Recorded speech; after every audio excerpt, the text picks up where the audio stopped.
اعوذ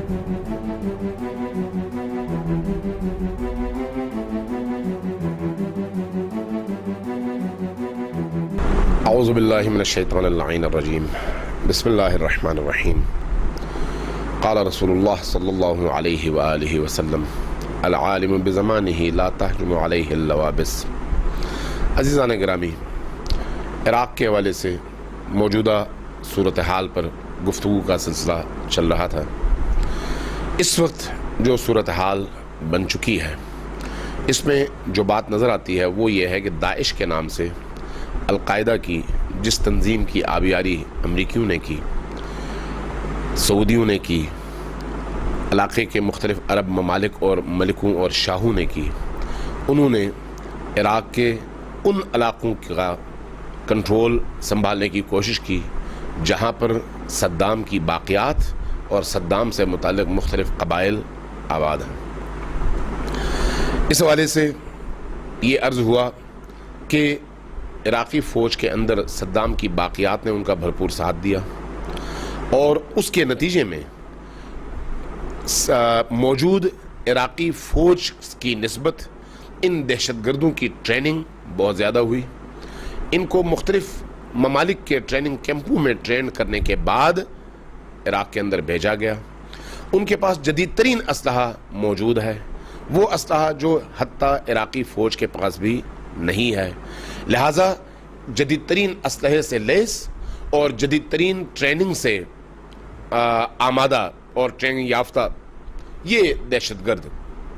عراق کے ان تمام علاقوں میں پھیل گئے جو اس کے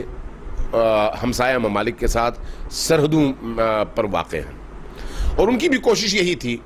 کہ چاروں طرف سے عراق کو گھیرے میں لیا جائے۔ اس سلسلے میں ترکی نے بھی بھرپور کردار ادا کیا ہے، سعودی عرب نے بھی بھرپور کردار ادا کیا ہے، قطر نے بھی بھرپور کردار ادا کیا ہے، امریکیوں نے بھی بھرپور کردار ادا کیا ہے، حتیٰ اسرائیل نے بھرپور کردار ادا کیا ہے۔ ابو بکر بغدادی کا ایک بیان انٹرنیشنل میڈیا میں بھی آیا کہ ان کے اور صہیونی حکومت کے درمیان معاہدہ طے پا گیا کہ عراق کی شیعہ حکومت کے خلاف یہ دونوں مل کر کارروائیاں کریں گے اور عراق کے اندر موجود شیعی اثرات کو مٹانے پر پورا زور اور پوری طاقت صرف کریں گے۔ دوسرے لفظوں میں داعش کے ان نام نہاد مجاہدین کے پیچھے صہیونیت بھی ہے، عیسائیت بھی ہے، وہابیت اور سلفیت بھی ہے، اور ان کے شکار کون لوگ ہیں؟ شیعہ بھی ہیں، سنی بھی ہیں۔ سنی مزارات کو انہوں نے تباہ کیا ہے، سنی مقابر کو انہوں نے تباہ کیا ہے، سنی مسلک سے تعلق رکھنے والے اولیاء اور پیران کرام اور مشائخ کے مزارات کو انہوں نے تباہ کیا ہے، اہل سنت کے بڑے بڑے اکابر علماء کا انہوں نے اس طرح سے قتل عام کیا ہے جس کی تاریخ میں نظیر کم ہی ملتی ہے۔ اس وقت عراق کے سرحدی علاقوں کے اکثر قصبوں پر ان کا قبضہ ہے، لیکن یہ قبضہ کیوں ہے؟ اس لیے کہ عراقی فوج کے اندر موجود صدام کی باقیات نے ان داعش والوں کا بھرپور ساتھ دیا اور نتیجتاً یہ لوگ آگے بڑھتے چلے گئے۔ لیکن اس کے مقابلے میں اب جو صورتحال پیدا ہو رہی ہے، عراق کے اندر عراقی حکومت، آیت اللہ العظمیٰ سیستانی اور پیشمرگان کرد اور ان کے ساتھ ساتھ اہل سنت مشائخ نے متحد ہو کر اعلان کیا کہ ہم ان ملک کے باغیوں کے مقابلے میں مشترکہ جد و جہد کریں گے اور ان کی پیش رفت کا رستہ روکیں گے۔ اس حوالے سے اس وقت 20 لاکھ کی فوج وہ تیار کر چکے ہیں۔ دوسرے لفظوں میں 20 لاکھ لوگوں نے اپنے نام لکھوا دیے ہیں، اب ان کی ٹریننگ ہو رہی ہے، اور اس ٹریننگ کے نتیجے میں عام عوام رضاکار فوج میں شامل ہو کر ان دہشت گردوں کا مقابلہ کرنے کے لیے اپنے آپ کو تیار کر رہی ہے۔ شام، اردن اور ترکی کی سرحدی پٹی کے اوپر داعش والوں کا زور سب سے زیادہ رہا۔ اس حوالے سے موصل، الانبار کے مختلف شہر، جس میں قائم ہے، رتبہ ہے، روا ہے، انا ہے، فلوجہ ہے، رمادی ہے، یہ وہ علاقے ہیں جہاں پر صدام کے اثرات زیادہ تھے اور صدام کی باقیات کے اثرات بھی زیادہ تھے۔ ان علاقوں پر ان کا ایک حد تک قبضہ ہے، لیکن دوسری طرف اب پیشمرگان کرد پوری طرح سے آمادہ ہو کر میدان میں اتر چکے ہیں۔ عراقی فورسز بھی پوری طرح سے آمادہ ہو کر میدان میں اتر چکے ہیں۔ مقتدی صدر کی فورس المہدی ملیشیا نے بھی، جو کہ پوری دنیا کے اندر معروف ہے کہ اینٹی امریکن فورس کے طور پر انہوں نے بہت اہم رول عراق کے اندر پلے کیا ہے، وہ بھی کل پرسوں اپنی پوری طاقت کا مظاہرہ کر چکی ہے وہ فورس، اور اب میدان میں اتر رہی ہے۔ منظمت البدر کے نام سے مجلس اعلیٰ کے وہ مجلس اعلیٰ کا شعبہ جو دفاعی لائن پہ خط مقدم میں ہمیشہ رہا، وہ لوگ بھی میدان میں اتر چکے ہیں، اور اس کے نتیجے میں اب نہ صرف داعش کی پیش قدمی رک چکی ہے بلکہ ان کے مقابلے میں یہ فورس ایک مضبوط حکمت عملی کے تحت آگے بڑھ رہی ہے اور پوری طاقت کے ساتھ ان کو کچل رہی ہے۔ داعش کے اندر مختلف گروپ شامل ہیں، مختلف علاقوں کے لوگ شامل ہیں، مختلف زبانوں کے لوگ شامل ہیں، مختلف نظریات کے لوگ شامل ہیں۔ ان میں امریکہ نواز بھی ہیں، اسرائیل نواز بھی ہیں، سعودی نواز بھی ہیں، ترکی نواز بھی ہیں اور صدامی لوگ بھی ہیں۔ صدامیوں کا نظریہ کبھی بھی اسلامی نہیں رہا، وہ اسلام اور نظریات سے عاری ایسے لوگ رہے جن کا مزاج ظالمانہ اور ان کا نظام ڈکٹیٹرشپ ہے۔ لہٰذا یہ سلسلہ جیسے جیسے آگے بڑھے گا اسی طرح سے ان کے درمیان شدید اختلافات پیدا ہوتے چلے جائیں گے، جس طرح کے اختلافات داعش اور النصرہ کے درمیان اور داعش اور القاعدہ کے درمیان پیدا ہوئے۔ جب مفادات کے حصول تک ساتھ چلتے ہیں اور مفادات سامنے نظر آتے ہیں، تو جب ایک نظریے کے تحت مختلف قوتیں آگے نہیں بڑھ پاتی، آگے نہیں چلتی، تو پھر خود بخود ان مفادات کی تقسیم میں اختلافات کا پیدا ہونا فطری امر ہے، اور یہ ان کے درمیان بھی پہلے خود شام کی سرزمین میں یہ ہو چکا ہے اور اب عراق کے اندر بھی یہ ہونے والا ہے۔ اس صورتحال کو سامنے رکھتے ہوئے امریکیوں نے اور صہیونیوں نے اور امریکیوں، صہیونیوں اور سعودیوں کی فنڈنگ سے پلنے والی میڈیا نے یہ تاثر دینے کی کوشش کی کہ عراق کے اندر جو جنگ ہے وہ فرقہ وارانہ ہے، اور اس میں یہ بھی کوشش کی گئی کہ یہ اقوام عالم تک میسج پہنچایا جائے کہ امریکہ اور ایران مل کر داعش کا اس عراق کی سرزمین میں مقابلہ کریں گے، اور یہ تاثر بھی دینے کی کوشش کی گئی کہ امریکی اور ایرانی یعنی تینوں مل کر اس سلسلے کو آگے بڑھانے کے لیے گفتگو کر رہے ہیں، روابط کر رہے ہیں وغیرہ وغیرہ۔ لیکن یہ حقیقت ہے کہ امریکہ جن مفادات کے تحت اس پورے خطے کو فرقہ وارانہ آگ میں جھونکنا چاہتا ہے، وہ مفادات ان کے تو ہیں، خطے کے عوام کے نہیں ہیں، اور ان ناروں کے ذریعے سے خطے کے عوام کو ہمیشہ نقصان ہوتا رہا ہے اور اب بھی نقصان ہوگا، اور اس چیز کا ادراک ایران کو اور ایران کی انقلابی حکومت کو سب سے زیادہ ہے۔ اس لیے رہبر معظم انقلاب نے واضح طور پر یہ بیان دیا ہے اور اپنی تقریر میں اس بات کو بیان کیا ہے کہ عراق میں کوئی شیعہ سنی یا فرقہ وارانہ جنگ نہیں ہے، یہ مفادات کی جنگ ہے اور عالمی طاقتوں کی مسلط کردہ جنگ ہے، اور اس جنگ کو حل کرنے کے لیے اور ان درپیش چیلنجز کے مقابلے کے لیے کسی خارجی قوت کی مداخلت کی کوئی ضرورت نہیں ہے۔ اس لیے امریکیوں کو اس خطے میں بالکل بھی نہیں آنا چاہیے، بلکہ یہ موکول کرنا چاہیے، اس کو خود عراقیوں کے ذمہ ڈال دینا چاہیے۔ عراقی حکومت کے اندر اور عراقی عوام کے اندر یہ صلاحیت موجود ہے کہ وہ اس جنگ میں کامیاب ہو سکیں اور اپنے اندر موجود اس انتشار کا اور ان طاقتوں کا بہتر طور پر مقابلہ کر سکیں۔ اور یہ بھی حقیقت ہے کہ عراق کے اندر جو مختلف قبائل موجود ہیں، ان قبائل میں شیعہ بھی ہیں، اہل سنت بھی ہیں، کرد بھی ہیں اور کچھ اور اقوام بھی ہیں، اور یہ سب اس وقت اتحاد اور وحدت کے ساتھ داعش کے مقابلے میں اور صدامی ان باقیات کے مقابلے میں متحد ہو رہے ہیں اور منسجم ہو رہے ہیں۔ ان کے مختلف علاقوں میں ٹریننگ کیمپس اس وقت چل رہے ہیں، اور ان ٹریننگ کیمپس میں ٹریننگ پانے کے بعد ان کو خط مقدم کی طرف بھیج دیا جاتا ہے تاکہ یہ جا کر وہاں پر بھرپور انداز میں ان فورسز کا مقابلہ کر سکیں۔ یہاں پر یہ کہنا ضروری ہے اور بتانا بھی ضروری ہے کہ عراقی حکومت کے پاس فضائی حوالے سے کسی طرح کی کوئی سہولت موجود نہیں ہے۔ گزشتہ جنگوں میں عراق کی فضائی جو توانائی تھی وہ پوری طرح سے مفلوج ہو چکی ہے، اس لیے ان کے پاس جنگی طیارے موجود نہیں ہیں، ورنہ اگر ان کے پاس فضائی حملے کی طاقت اور سکت موجود ہوتی تو کسی بھی صورت میں داعش کو اور صدامیوں کو اس طرح کی پیش قدمی کی اجازت نہ ملتی اور ان میں یہ ہمت پیدا نہ ہوتی۔ دوسری طرف ان کے گن شپ ہیلی کاپٹرز ان کے پاس موجود ہیں، لیکن ان ہیلی کاپٹرز سے خود عراقی حکومت کے بقول وہ اس لیے بھی اجتناب کر رہے ہیں ان کو استعمال کرتے ہوئے کہ کہیں اس سے بے گناہ لوگ مارے نہ جائیں۔ جس طرح سے ہمارے اپنے قبائلی علاقوں میں اور سیریا کے اندر ان تکفیری گروپوں نے عوام کو اپنا ڈھال بنا لیا تھا، گھروں پر قبضہ کر لیا تھا، اور گھروں پر قبضہ کر کے لوگوں کو اپنا ڈھال بنا کر حکومت کا اور سرکاری فورسز کا مقابلہ کیا تھا، اسی روش کو عراق کی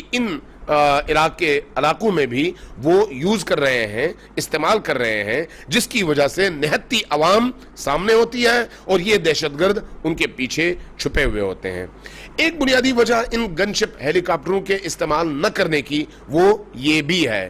اسی لیے ان کو پیش قدمی کا موقع ملا ہے۔ لیکن اب جو صورتحال بن چکی ہے، خصوصاً آیت اللہ العظمیٰ سید علی سیستانی کے اس فتویٰ کے بعد کہ عراق کی سرزمین کی حفاظت کے لیے شیعہ، سنی، کرد سب کو مل کر میدان میں آنا چاہیے، اور اس وقت اپنے ملک اور اس سرزمین اور مسلمانوں کے دفاع کے لیے جہاد واجب ہو چکا ہے، اس کے بعد مختلف قبائل، مختلف گروہ اور مختلف علاقوں کے عوام میدان میں اتر چکے ہیں، اور انشاءاللہ تعالی وہ دن دور نہیں ہے کہ اپنی اس حکمت عملی کے تحت یہ فورسز پوری طاقت کے ساتھ میدان میں کھڑی ہوں اور داعش کو شکست فاش دینے کے لیے آمادہ ہوں۔ اس وقت بھی اس داعش کی پیش قدمی مختلف علاقوں میں نہ صرف رک چکی ہے، بلکہ بہت سارے علاقے ایسے ہیں جہاں پر داعش کو عبرتناک ترین شکست سے دوچار ہونا پڑا، اور جب ان کے لوگ پکڑے گئے اور پکڑے جانے والوں سے انٹرویوز ہوئے تو پتہ چلا کہ کسی کا تعلق اردن سے ہے، کسی کا تعلق عراق سے ہے، کسی کا تعلق شام سے ہے، کسی کا تعلق یمن سے ہے، کسی کا تعلق سعودیہ سے ہے، کسی کا تعلق یورپ اور امریکہ سے ہے، اور بہت ساروں کا تعلق پاکستان اور پاکستان کے قبائلی علاقوں سے ہے اور افغانستان سے ہے۔ یعنی اس سے بھی یہ بات ثابت ہوئی کہ امریکی، سعودی، صہیونی یہ طاقتیں جس طرح سے شام کی حکومت کو گرانے کے لیے پس پردہ متحد ہو کر پوری دنیا سے ان دہشت گردوں کو ایک جگہ جمع کر کے اپنے مفادات کے حصول کے لیے استعمال کر رہی تھیں، وہی مثلث اس وقت عراق کے اندر بھی پوری طرح سے فعال ہے۔ لیکن بظاہر شیعہ سنی اختلافات کا نام لیا جاتا ہے، بظاہر یہ کہا جاتا ہے کہ عراق کی حکومت نے تعصب کا مظاہرہ کیا ہے یا فرقہ وارانہ فضا کو جنم دیا ہے۔ اگر فرقہ وارانہ فضا وہاں پر ہوتی تو پھر کبھی بھی فوج کے اندر دیگر مسالک کے لوگ موجود نہ ہوتے، مختلف شہروں کے میئر ان علاقوں کے مسالک کے لوگ نہ ہوتے، سارے کے سارے شیعہ ہوتے، جبکہ حقیقتاً ایسا نہیں تھا اور اب بھی نہیں ہے۔ ہمیں امید ہے